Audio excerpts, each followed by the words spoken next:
Tem outra. Tá preparado? Já bebeu água? Porque vai vir outra história longa agora. Meu Deus do céu. O povo vai assistir esse podcast, não. Vai demorar demais. Ora, se não vai. Tem uma história que o senhor vai ter que se aprofundar nela, porque quase ninguém conhece, que é a de mãezinha, Maria Milza. Eita, Jesus. O senhor escreveu um livro recentemente sobre Maria Milza. Eu já sabia um pouco da história porque o senhor tinha me contado, mas eu não cheguei a ler o livro, não conheço tudo. E muita gente no Brasil não conhece. Quem foi Maria Milza? Aí já vamos deixar um pouquinho o Ceará para ir para Bahia, né? Naquela região ali da Chapada Diamantina, região de Itaberaba. Maria Milza era uma jovenzinha, nasceu numa família pobre, sertaneja, de 10 filhos. Ela é a caçula. E quando ela nasceu, aconteceu um fato diferente. Não era noite de lua cheia. Aliás, não era noite de lua. E na hora que ela nascia, brilhou uma grande luz no céu, como se fosse uma lua. E essa luz era como se invadisse a casa. Clareou tudo, né? O pai, assustado, olhou assim, mas lua cheia hoje? Não é dia para isso. E ela ainda bebezinha, as irmãs contavam que, olhando assim pela brecha da porta, via um raio de luz azul que descia por um buraco da telha e pairava em cima da bebezinha. Mas até então, ninguém pensava em nada, né, de mistério. Quando Maria Milza cresce, fica ali adolescente, ao invés de brincar, de ir pra festa, de sair com os amigos, ela só queria saber de rezar e cuidar de doente. Ela chegava na casa de uma pessoa, se não tivesse comida, ela ia em casa, escondida da mãe, abria a despensa, pegava lá um pouco de café, um pouco de feijão, um pouco de qualquer coisa e levava para essa pessoa. Se ela chegasse numa casinha pobre, tivesse toda bagunçada, ela varria, ela colocava água nas talhas, né? Se tivesse uma pessoa doente, ela dava banho, trocava roupa. Ela só queria saber dessas coisas. Quando foi um dia, a madrinha dela, Joana, disse para ela: Ô Milza, tu só quer saber de cuidar de doente, e aqui não tem vida para tu não. Vamos para Salvador, que lá eu te coloco para ser enfermeira. Ela foi para Salvador, a contragosto, para obedecer a madrinha, trabalhar no Hospital das Clínicas, que até hoje existe. E lá no Hospital das Clínicas, o que os médicos diziam era que ela ficava a noite toda, de leito em leito, rezando o rosário, e tinha a maior facilidade para aplicar uma injeção. O médico não achava a veia, chamava Maria Milza, ela ia lá e... Só que um dia ela falou para as pessoas que moravam com ela, ela disse: eu tenho que voltar para Alagoas. Alagoas é o povoado de Itaberaba. Eu tenho que voltar para Alagoas, eu tenho uma missão lá. Meu coração me diz que eu tenho que voltar para Alagoas. E ela deixa de ser enfermeira, volta para Itaberaba, e chegando lá encontra a mesma pobreza de sempre.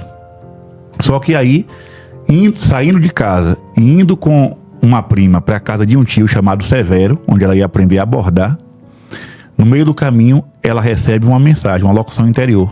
Naquele tempo ninguém sabia o que era isso, né?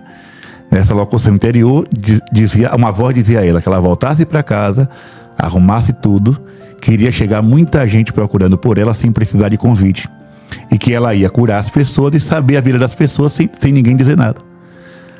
Ela olhou para a prima chamada Anitta e disse: ô Anitta, será que eu tô ficando doida ouvindo essas vozes? Aí a Anitta disse: não, Milza, tu não tá ficando doida não. Desse dia em diante, Maria Milza começou a descobrir pessoas que estavam doentes. Ela dizia assim: na casa de fulano de tal tem alguém que está acamado, eu vou lá. Chegava lá, rezava na pessoa, a pessoa ficava de pé. Ah, o filho de não sei quem está doente, eu vou lá que eu vou rezar. Pegava a criança no colo, rezava, daqui a pouco a criança ficava boa.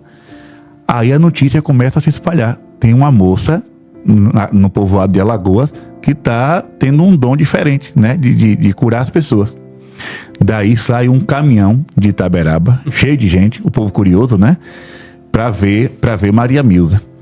Quando esse caminhão saiu, assim na beira da estrada tinha um rapaz chamado Clóvis, apelidado Tó.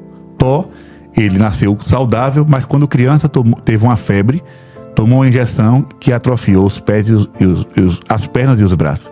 Então ele andava se arrastando pelo chão.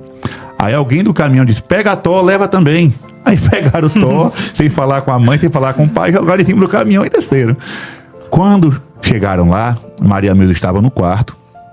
Aí ela disse assim, aí na sala tem um filho precisando de mãezinha. Mãezinha Nossa Senhora, né? Aí ela saiu do quarto, chegou diante de Tó, borrifou água benta e disse, levante meu filho, Nossa Senhora está mandando você levantar. Ele disse, mãezinha, eu não posso. Levante meu filho, pegue nas minhas mãos. Na hora que disse, pegue nas minhas mãos, Tó me contou. Eu tive a graça de entrevistá-lo meses antes dele morrer. Na hora que ele pegou nas mãos de Maria Milza, é como se ele sentisse o corpo dele queimar, um calor diferente.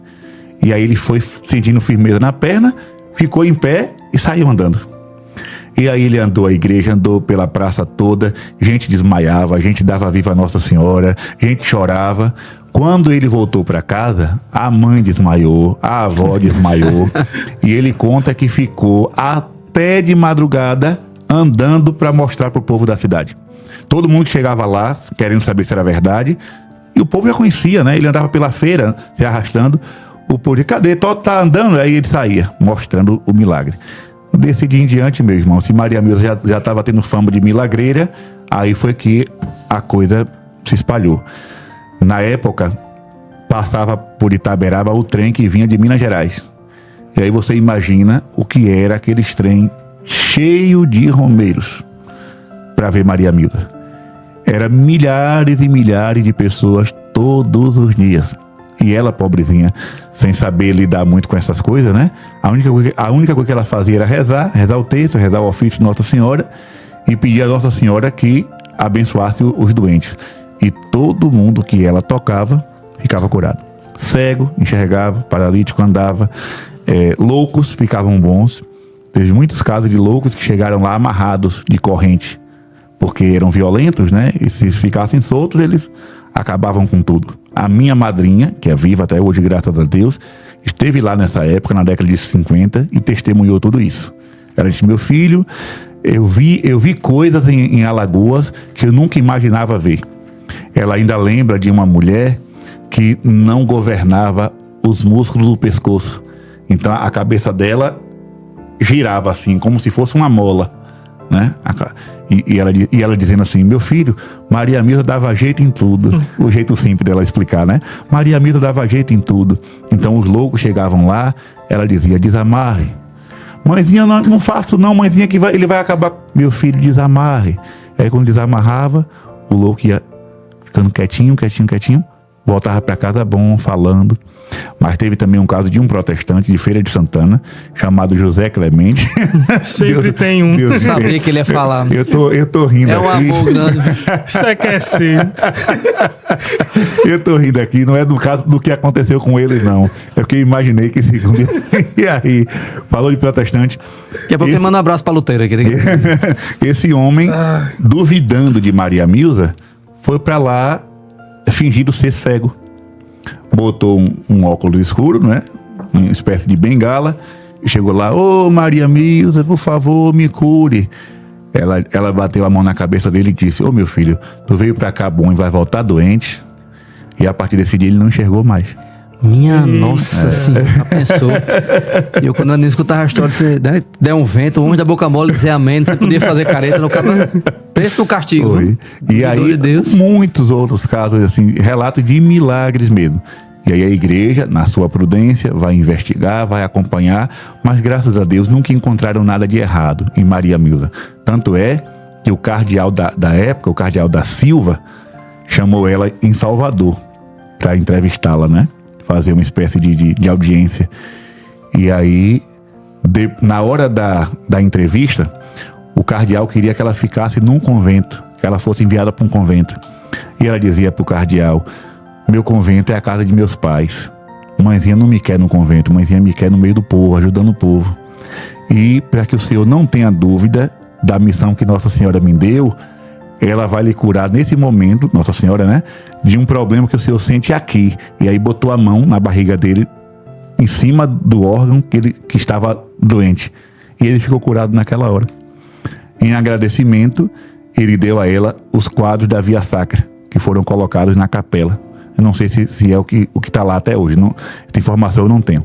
Mas acredito que seja. Os quadros doados por um cardeal. E aí, Dom Lucas Moreira Neves, que também foi cardeal de Salvador, acolheu Maria Milza, tratou mãezinha com muito carinho, chorou inclusive conversando com ela. E o cardeal Dom Avelar, foram 3 cardeais que ela encontrou: Dom Augusto, Dom Avelar e Dom Lucas.